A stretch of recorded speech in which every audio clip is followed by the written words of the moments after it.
Hello and welcome back to another quick tutorial with your instructional coach, Leslie Johnson. So today we're going to talk about Google Classroom's personal comments.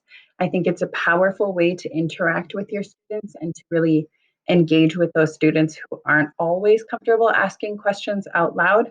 And now that we are working remotely, it's another way to make sure you are reaching everyone. So in your Google Classroom, and I'm just going to scroll to Google Classroom tips and tricks for all of your assignments. Like I've been doing a check-in. So I'm going to hold the control key. We learned that tip in another video.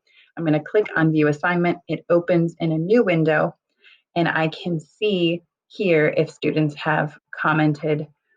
So like Miss Roth said, it was nice meeting you at Chaparral, and I responded to her. So it was a conversation between the two of us that didn't happen synchronously, meaning at the same time, it happened asynchronously, but I hope it helped Miss Roth feel connected with me. So I'm getting emails about things that are happening in my other Google Classrooms. So I'm going to go ahead and click on the open to show you that Ms. Hauser and I have been communicating back and forth. So again, if you don't remember what the assignment was, I can click on instructions and see that this is the add a tab and rename it. I can click on student work and see that she has responded to me from there. So now it's my chance to make sure that I respond to her. When you see that I put LJ, that just means that I have responded.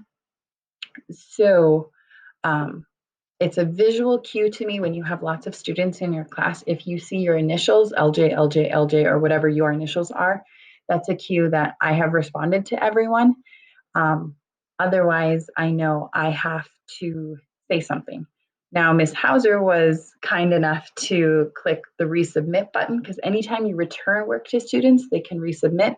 So that was another cue of, okay, I have something to do on Google Classroom. So however you want to teach your students to interact with you, I think it'll work. If you teach them to give you personal comments, you're always going to get that email notification. So that is a great way to know if they've turned something in, even if they haven't hit the mark as done button, or if they have questions that they don't want to share with the class. So if you have any other questions about personal comments or Google Classroom, please let me know. Thanks for watching.